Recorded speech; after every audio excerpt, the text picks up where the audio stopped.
On va parler de ce qu'on appelle l'éducation financière. Qu'est-ce que ça veut dire? L'éducation financière, mooy li nga xamante ne ni kenn du la ko jàngal ci école doo ko mës a jàng ci école et c'est super important pour une personne te loolu Mame Cheikh Ibrahima Fall Lambaboul Mouridine am na loo xamante ne ni jàngal nañ ko ci ndax yàgg nañ dégg ñuy wax ne nit ki Mame Cheikh Ibrahima Fall di wax ne maanaam nit ki da ngay nangu liggéey néew bëgg-bëgg. Et loolu, qu'est-ce que ça veut dire? Quand on prend le modèle de développement de la Chine, mais Chine ci loolu la développé et jusqu'à présent avec cette crise bi nga xamante ne ni am na léegi maa ngi dégg sax ñu naan ba moytuwul il sera le au niveau mondial. Léegi est-ce que nit ñi se pose la question, c'est-à-dire pour l'éducation financière, comment tu peux faire pour mettre dans la tête de la personne que da nga war a liggéey lu bari néew ay bëgg-bëgg si tu veux avancer boo bëggee jariñu si tu veux exceller dans ton domaine. Mame Cheikh Ibrahima Fall loolu lañ jàngal yàgg nañ dégg muy wax ne nit ki quand tu veux réussir da ngay nangu liggéey néew bëgg-bëgg et ça c'est très important, c'est hyper important. Ce qu'on appelle l'éducation financière. École du la mës a jàngal ce qu'on appelle l'éducation financière. École li mu lay jàngal mooy nga mën a nekk salarié mooy lan mooy nga mën a weer bu dee nga mën a jàng am sa diplôme dem liggéeyi weer bu dee ñu lay fay. École loolu la lay jàngal du la mës a jàngal que da nga war a am éducation financière que sa xaalis management money dafa am noo ko war a gérer dafa am noo war a état d'esprit boo war a am da nga war a am benn mindset ak yeneen plusieurs choses, c'est-à-dire les bases de l'entrepreneur. École de la ko mës a jàngal donc loolu c'est très important nga xamante ne nii Mame Cheikh Ibrahima Fall ba si ay waa këram loolu la instauré si ñoom. Quand on voit des gens yi nga xamante ne nii jàngal na leen lan mooy entrepreneuriat nga gis ñoo xamante ne nii ils ont fait des cultures maraîchères mu jël leen samp leen nga gis ay tailleurs muy dawal activité bi di dox di tourner mu dem investir dans des terres mais c'est ça parce que xam na ne xaalis boobu noonu kat dafa am fu mu ko war a dugal pour mu war ko mën a jural xaalis et ça c'est très important. Et que malheureusement les gens amuñu état d'esprit boobu noonu da ngay gis koo xamante ne ni am na chance am liggéey di fayeeku benn 100 000 120 000 150 000 par mois je veux dire Sénégal c'est loolu la ñuy fay majeure partie bi mais tous les mois il est à découvert. Pour ñu xamul découvert mooy chaque mois banque bi nga nekk sa xaalis jeex na ba nga ne waa léegi lebal ma 40 000 parce que plafond bi je pense c'est 40 000 léegi lebal ma 40 000 nga xamante ne bu ma jotaatee sama virement mois prochain dañ ciy jël 40 000 man quand j'étais au Sénégal quand j'étais salarié tous les mois j'étais à découvert musul am benn mois boo xamante ne ni banque bi ameluma ko xaalis. Pourquoi? Parce que j'avais pas l'éducation financière kenn jàngulu ma ne bon xaalis boo ko yoree nii ak nii nga ko war a doxalee ngay gis ñoo xamante ne ni dañuy am benn 10 000 francs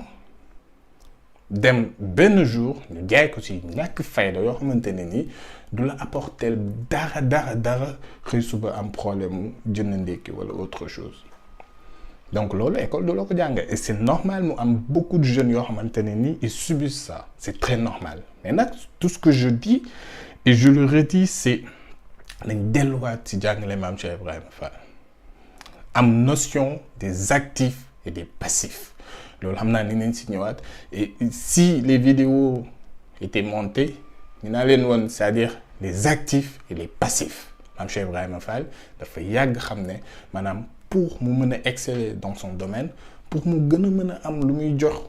maanaam Serigne Touba Khadim Rassoul ndax dundam yëpp c'était que ça li mu doon am yëpp maanaam c'était uniquement à des fins pour le mouridisme.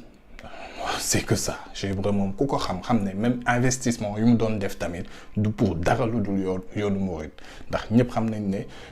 liggéeyu jumaa bi biñ ko wootee ñëpp xam nañ li ci xew donc loolu c'est pas la peine que ñu ci ñëwaat. D'accord? Donc c'est très important. Mais ce qui est important, moi, la notion des actifs et la notion des passifs. Tu vois ce que je veux dire? Tey jii nii mënuma jënd loo xamante ne nii dafay génne xaalis ci sama poche ci bu fekkente ne nii amuluma njëriñ non mais sama xaalis dama koy jël dugal ko foo xamante ne ni na ma andilaat xaalis Mame Cheikh Ibrahima Fall c'est ce qu'il a fait. Il a pris son argent jënd ay terres ba tey jii nii terres yi maanaam bu ko jëndee woon 1000 francs tey terres yi mën na ko jaayee 100 000 francs mais c'est ça je dis pas que waroo jël sa xaalis dugal ko ci li nga bëgg et tout non je dis pas ça mais am na yoo xamante ne ni ce sont des futilités. am na yoo xamante ne ni ça vale pas la peine wala ça fait pas partie des priorités am na ay entrepreneurs yuy wax ne sax balaa ngay jënd benn affaire toogal xaar une semaine d'abord et sur une semaine quand tu ressens toujours le désir d'acheter le truc ou bien la chose là tu peux acheter mais da ngay gis ñoo xamante ne bon après j'entends les gens dire non Sénégal daf metti nii alors que y a des bases qu'il faut cerner d'abord nga gis koo xamante ni dafay génn jël benn 10 milliards ko si loo xamante ne nii wala ànd ak non mais c'est grave man bon, je peux comprendre que tu as des besoins d'accord mais aussi il y a des choses am benn état d'esprit boo xamante ne nii dafa war a nekk si yow c'est très important tey jii conséquence bi mooy majeure partie bi nga ciy gis yëpp ce sont des salariés yoo xamante ne ni ñi ngi liggéey mais tous les mois dañuy am problème xaalis et loolu man li may wax je l'invente pas ce sont des faits et man personnellement à titre personnel ce que j'ai vécu au Sénégal même bi ma nekkee salarié j'avais des problèmes d'argent pourquoi parce que j'avais pas cet état d'esprit c'est pas en fait li ngay gagner c'est pas ouais je gagne 50 000 par mois 30 000 non c'est comment tu gères ton argent c'est ce qui est important et loolu nag delluwaat ci jàngale Mame Cheikh Ibrahima Fall nangu liggéey néew bëgg-bëgg c'est que ça se résume en ça nangu liggéey néew bëgg-bëgg j'ai des choses à acheter mais est-ce que ce sont des priorités est-ce que dina tax sama business augmenté wu est-ce que dina ma rapporter quelque chose non bah du ma ko jënd c'est ça donc nañ delluwaat ci jàngale Mame Cheikh Ibrahima Fall moo tax il y a très peu de millionnaires au Sénégal. Ça, je le dis et je le redis. Il y a pas, ou bien ñi ngi siy gis ñëpp sont pas des salariés, ce sont des gens qui ont osé mettre des choses en place, investir des choses. Mosoo gis millionnaire wala milliardaire boo xamante ne dañ ne dafay liggéey de 8 heures à 18 heures. Jamais. Man jusqu'ici, à ma connaissance, xaw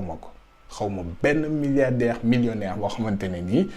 il est devenu millionnaire de par liggéey 8 heures à 20 heures. Ou bien 18 heures. C'est uniquement le fait de sortir de sa zone de confort, pouvoir mettre des choses en place. Boy jaay pigeon, mais jaayal pigeon. Boy jaay ginaar, jaayal ginaar. Quand tu boy def agriculture, boy jaay gerte caaf, mais defal gerte caaf. Nga améliorer ko def gerte caaf boo xamante ne nii c'est pas yamul at bi ñi ngi tàmm di gis que tu te démarques dem bay def export mais c'est ça. Et ñi amuñu état d'esprit boobu c'est dommage c'est malheureux donc c'était cette notion d'éducation financière boo xamante ne ni man je pense et jàpp naa ne ñi dañ ko war a am ñu xool comment on va faire j'ai prévu aussi je voulais partager avec vous j'ai prévu des formations yoo xamante ne ni dañ koy def parce que je reçois des fois des demandes ay nit yoo xamante ne ni ñu bëgg ku leen jàppale donner leen ay conseils coacher leen sur l'entrepreneuriat et tout donc tout ce que je dis et je le redis c'est la synthèse de ce que j'ai appris ak li nga xamante ne ni jëlee naa ko ci Mame Cheikh Ibrahima Fall Lamp Baabul Mouridine mu présenter ko nit ñi et je pense que c'est très important donc on va essayer de faire des formations yoo xamante ne ni dinañ ko partager ak nit ñi ak mbokku taalibe avec les gens donc ak képp koo xamante ne ni t'es intéressé sur le fait de pouvoir mettre des choses en place créer ce propre business pour mën a exceller dans ton domaine man tout ce que je dis et je le redis c'est domaine boo mënti nekk dans la vie que ce soit waxuma bu ñu liggéey c'est très important parce que liggéey bi mooy tax nga mën a am investissement liggéey mooy tax mais il faut avoir l'esprit de pouvoir mettre des choses en place américains yi wax naa ko ci précédente vidéo yi dañuy liggéey mais aussi dañuy am cet état d'esprit d'entrepreneur de pouvoir mettre des choses en place donc nañ copier loolu noonu ci Mame Cheikh Ibrahima Fall rappeler wu tamit liggéey néew bëgg-bëgg c'est très important et boo demee ba am benn capital bi tu investis dans ce qui t'inspire boo bëggee jaay gerte caaf nga investir si defar ko ba mu xamante ne ni dafay moderne après pourquoi pas essayer d'exporter. Donc c'est ça. Après yaa xam domaine boo mënti donc l'idée c'est ça, c'est que ça ñu bañ a focus si benn affaire boo xamante ne ni nit ñi état bi ñooñ ko instauré te loolu amul. Est ce que je veux dire ñoom ñoo leen gën a xam li nga xamante ne ni moo am si dëkk bi. Donc quand j'entends des gens dire état bi dañ cuune wala Macky dafa cuune wala non ils sont pas cuune ndax ku passé presque toute sa vie si benn domaine benn activité non il a une connaissance là-dessus. Entrepreneur yi dañ lay wax ne si ce domaine boo si passé 10 000 heures là tu es expert. Qu'est-ce que ça veut dire? Ça veut dire que quand tu te formes si jaay gerte pendant 10 000 heures, c'est parce que là tu deviens un expert. Donc ñi nga xamante ne ni ñoo nekk si état bi et tout passer si ay 20 ans 30 ans non ils peuvent pas être des cuune. Non c'est pas possible. Mais c'est juste que li ñu bëgg a def moom li ñuy def maanaam li nga xamante ne ni askan bi bëgg nañ ko ils vont pas le faire. Ils font ce qu'ils veulent. D'habitude ce sont des choses yoo xamante ne nii dafay nekk si suuf et nit ñi duñ ko xam. Il y a des choses yoo xamante ne nii dafay nekk si suuf des conflits c'est-à-dire si seen biir ñun duñ ko xam mais ils sont pas des cuune. Li ngeen di wax wala li ngeen di kii ñoom ñoo leen ko gën a xam mais c'est uniquement que ñoom dafa am yoo xamante ne nii buñ ko bëggee def dañ koy def am na loo xamante ne nii buñ ko bëggul def duñ ko def. C'est que ça c'est très simple moo tax bu ñu attardé aussi ay état ay kii non développer sa propre business loolu moo la si mën a génne. N'attends rien de personne. Fais ce qui t'inspire et lance-toi. Que ça dure 2 ans, 5 ans, 10 ans, 20 ans, on s'en fout. C'est pas un problème. D'accord? Lance-toi, continue et puis voilà, tu auras des résultats. Moi, je pense que c'est que ça. Donc, c'était la vidéo. N'oubliez pas, on avance ensemble. Allez, jaajëf.